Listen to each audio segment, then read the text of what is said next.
video, you're going to hear me talk about my mini center time. And I just wanted to tell you that this is a crucial part of our day. It is the time when they transition from either spending the morning at extended day and now they're coming into the classroom, or coming into school and the classroom from being at home with mom and dad. And I just feel like keeping it really open-ended and having some choice just makes it a really easy transition for the kids. They get to socialize together and they just sit at the tables, they tell stories, they work building towers and Legos. They can work on puzzles together, sometimes separately. Sometimes they just want to sit on a teacher's lap and just talk to them about their day. But it's a really nice way to start a preschool day. It's nice for the kids because it just kind of eases them into everything. And it's nice for the teachers too, because we can kind of go around and kind of check the mood of all the kids, see if anyone needs any extra love or attention that day. And I think that there's no way I'd start my days any other way. It just works out so beautifully. There are rules to follow. It's the same thing, hands to ourselves, take turns, share, inside voices and all that stuff. But they know that, and it's just a nice, calm way to start our day. So just wanted to add that so you know when I talk about mini centers, really what it looks like and what it's for. This is Diane from Teach Pre-K, and a few weeks ago I had somebody ask me what my day looks like. I'm going to start with before the kids come in. Before the kids come in, I take a look at my lesson plan and I see what I need to put out for the day. I go to my teaching cart, open the drawer for that day where I keep all of my activities, and if I haven't put them out the night before, I go and I set all the teacher-led centers out for the day, and if I have any volunteers coming in, their center. I go through and I make sure I have my supplies if I need paint, pom-poms, extra glue sticks, if we have enough paper towels. I just kind of give everything a once over and make sure that I'm not going to be in need of something in the middle of the day, which, of course, just can really throw you off. So my aide comes in at about 10 minutes after 8, and we will set out our mini centers if we haven't done that the night before. My aide is amazing, and she gets it all out the night before so that our mornings can be really smooth and chill.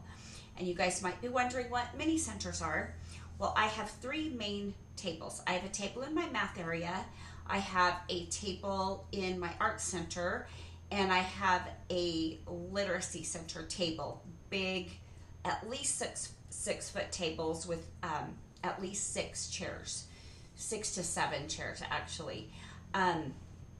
Those tables will have different toys. I rotate toys out every single day on those tables. On one table, I always have some kind of building toy. Legos, Duplo Legos, wooden blocks, build a train track and trains, marble runs, just anything that's really magnetiles, all that, really hands-on. And a lot of times I will put with those some fun manipulatives that, bugs, people. I've got a jar of little babies that you put in king cakes, and let me tell you, those are their favorites, and they're so weird, but they love them. So I might just throw out some little animal manipulatives or just whatever to go along with the building toy. At my art center, we always have something like coloring or simple watercolor, Play-Doh. So that's more my creative fine motor area of the morning. So I've got a building, kind of a STEM area, a creative fine motor area, and then on the other table in my literacy center, I like to put puzzles or magnet games. I've put out gosh, I'm trying to think of what those tablets, those magnet tablets are that you can erase. Anyway, I put those out. I might put out like a dollhouse or two with some little characters or some animals, just something a little different. They can always go to play with books. I have a tiny table in my calm down corner where I will keep like calming toys like water timers, sensory balls, things like that. So they know the rules to those. Those have to stay on the rug. We can't throw them if we have squishy balls or anything. It's just for a sensory experience. Sorry, you guys, my light keeps turning off. So that is what I do. I've got those 3 tables, my book area, and my calm down corner that they can play at. They cannot play at the block table, the sensory bin, or my dramatic play area. I do have coloring sheets and stuff at my writing center and a little table near there, and they are welcome once everybody's little name tags are gone off that table to just sit and color. But sometimes I just put coloring out in my art center because that's something that they really like to do. So we get all that set up and we open our doors at 8:20. We do not allow parents in our building until 8:20. Our school is big and it goes through 8th grade, and they all start at 8:15, and we found that they would drop their kids off at 8, the big kids. They'd bring their little ones down and they would run crazy in the hall. And then if we had to go out and get paint or go get supplies, toys, or whatever, we had just kids on us all the time. And so we decided we're going to make our mornings calm for us, and we want calm kids. And when they're running around in the hallway, they are not calm kids. And it's really, really made a difference. So drop off is from 8:20 until 8:30. So when the kids get there, they hang their stuff up on their hooks. I'm sitting at the doorway. The door is open. I'm sitting there. Right next to me is a container for their water bottles. So if they come to the door and they don't have a water bottle, I'll say, "Did you bring your water bottle today?" They'll go, "Oh, yeah." And they go get their water bottle and put it in my water bottle tray. After that, the kids go and get their name strip with their picture on it, put it in a pocket chart, and then they can choose where they want to play. They can play at the art table with what's out on the art table. They can play at the math center with the building toys out in the math center. They can do puzzles or whatever is on my literacy table. Or they can go read a book or go to the calm down corner and play with calm down toys. It just depends on what they feel like doing. And they can rotate through those areas as many times as they want, in and out. Doesn't matter. They don't have to stay at one place at one time. They are free to go where they want. They cannot go to dramatic play. They cannot go to the block table. They cannot take any other toys off my shelves or any other art supplies. They can come and ask me, and they'll say, "Mrs. Lee, I really want to cut today. Can I bring out scissors?" And I'll say, "Yes, as long as you throw away your scraps." And that's our deal. If they throw their scraps away, they can cut to their heart's content. And I remind them, we cut paper, we never cut our clothing, and we don't cut our hair or our friend's hair. And if kids have scissors at that table, I always make sure my aide or myself is keeping a really close watch over there. So we go on like that until I give a 1-minute warning, and I turn the lights off, and I'll say 1 more minute, or my light helper will say 1 more minute. And 1 minute doesn't mean 60 seconds. Sometimes if we're in a real rush, it means 20 seconds. Sometimes if everything's going great, the kids are having fun, it means 5 minutes. I'm letting them know that we're going to be cleaning up pretty soon. And since kids don't really understand time, 1 more minute works.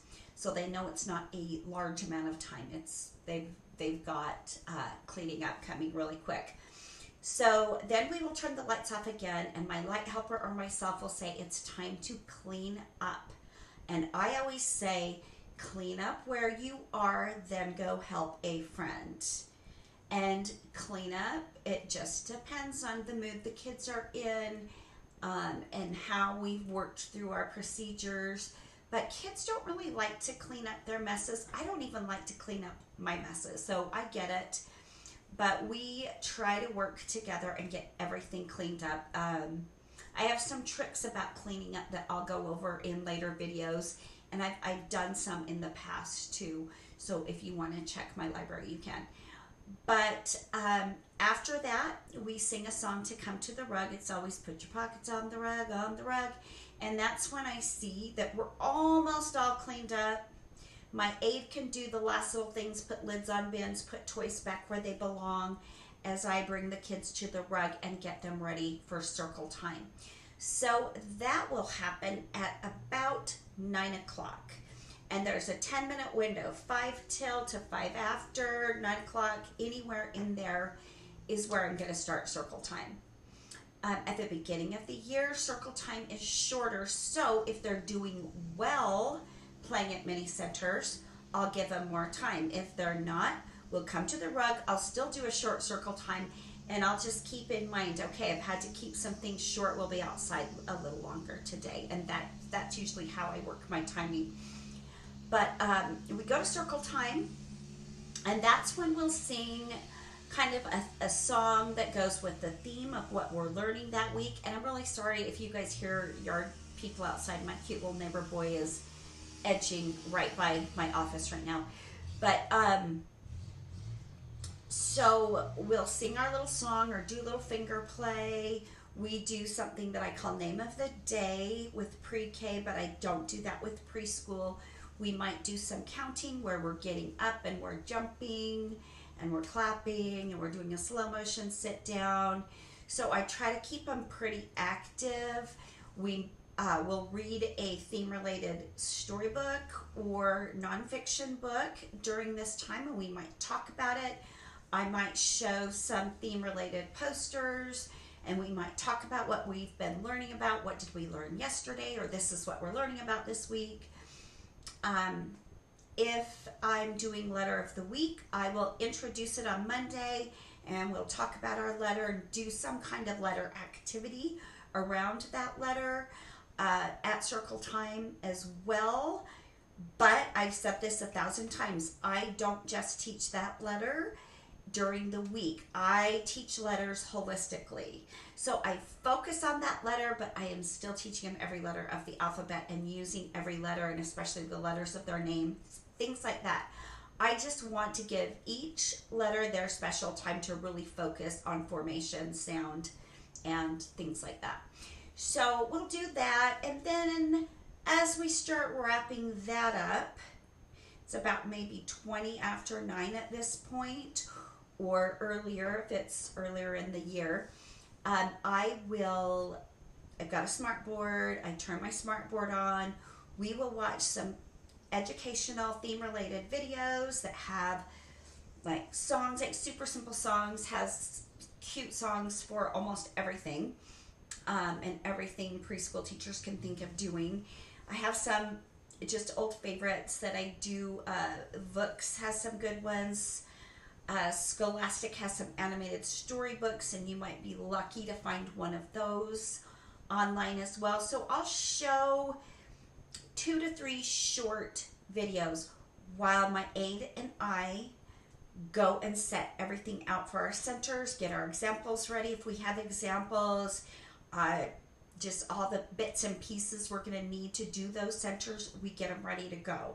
When the videos are over, I turn them off, turn my smart board off, ask the light helper to turn the lights back on. Then I talk about my free choice centers. What's in my sensory bin? How do we play there? What's at the block table? How do we play there? What's at dramatic play? What are our rules for playing there? What I have at the writing center, books, anything that's at my little quiet, calm down corner. I might have puzzles out there. I might have iPads out there. We just go over the basic rules, like boom, boom, boom, boom, boom, as fast as we can. Then I will show what my teacher-led center is and how we're going to do it, so they know when they come to my center what game we're going to be playing, what craft project we're going to be doing, what we might want to be constructing, or we might be doing a science experiment. So just whatever my center is, and my aide will do the same thing. And you guys, we get very theatrical. We love to make this part of our day super fun. We want them to be so excited to come to centers that they can't stand it. So basically our whole day is a performance. We are doing whatever we can to keep the kids engaged and happy to be there, and we want them in our front and back pockets, just ready to do whatever we want them to do. So we make things just as fun as we possibly can. Then we will call kids over. I will call 3 or 4 to my small group. She will call 3 to 4 to her small group. And then I say, the rest of you may choose where you want to play. And they go choose, the block center, the sensory bin, the writing center, the dramatic play. They might go read a book, or they might play with whatever's in my little calm down corner. And that is their choice. If my class is bigger, I have a necklace system where there are 4 necklaces for each one of those free choice centers. They can play there if they have a necklace on. So if they go to that center and there's no necklaces and there's 4 people playing at that center, they have to find a different center to play at and wait until there's a free necklace for that center. And it works really well. Like I've told you guys before, my room is really tiny. My free choice centers are not very big, and I have found that 4 kids is really the max when I have a big class. I've had a smaller 3 to 4 year old class, and I haven't used the necklaces. There's been enough places for them to go, and everyone's been happy, and it's worked really well. But I used to have 16 and 18 kids, and I had to have both classes use necklaces, and I had to get super creative and sometimes put out a Play-Doh table. And you guys, honestly, when I say there's no space in my classroom is so tiny. So then we have centers until we're done, until the teachers have checked off every name of their list and we can get semi-cleaned up. Then we'll have our light helper do a 1-minute warning so all the kids can go and play where they haven't played. And then we have a cleanup time for centers. We say, put your pockets on the rug again, get them to the rug. And depending on the day, we might read a story then. And then I start lining them up for outside time. Or I might get them seated down. We'll do a little finger play or something on the rug. And then we will start lining up, and we'll remind them of our lineup procedure. It might be, okay, today I want you to look at your clothes and your shoes. If you are wearing pink shoes, you can walk quietly and stand on the mermaid line. I've got a little tape line that looks like a mermaid's tail on my floor, like right by my door. And I'll, of course, always say, so-and-so, you're the line leader, you are in the front, you're the door holder, you're next to the line leader, blah, blah, blah, blah. But I remind them over and over, because we've practiced this, you do not get up until I call you. And if you are chit-chatting and touching your neighbor, I'm just going to wait until you are ready. And sometimes I've had my aide take my class outside while I sit with 2 or 3 kids who weren't paying any attention to anything because they're 3 and 4. I mean, that's what they're going to do sometimes. But we go outside. They know that we play outside until they hear my whistle. I like using a whistle because I don't have a super strong voice and I don't like yelling at the kids.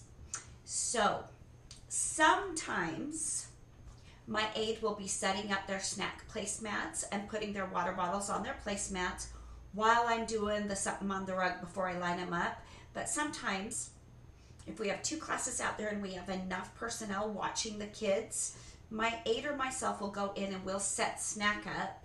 So when we're done playing outside, they line up, we go back down, they put their coats away if they have coats, and they come back to the rug, and that's when I'll either do the story if I haven't done one before, and sometimes I don't have time. So sometimes, like I said, I teach at a Catholic school, so we'll say our prayer, get hand sanitizer, and they go find their snack spot, and we eat snack. And then, you guys, this takes us to the end of our day. Just like we had that soft drop-off, we have a soft pickup. It starts at 10:50 and it goes until 11. At 11, if there's any kids left, they get their backpacks and we take them over to extended day with the kids from the other class that are going over to extended day. So they all go together as a whole group. But that is basically how my day works. I don't set timers for anything. I especially do not set timers for teacher-led centers. They are there until they're done. And if someone wants to take 2 seconds and scribble because they want to go play with the train track at the block table, that's okay. Just remember, you guys, if you have your classroom and your lesson plan set up to be a play-based and standards-based preschool, you're gonna do fine. It should all be worked in to your free centers, your teacher centers, your playground.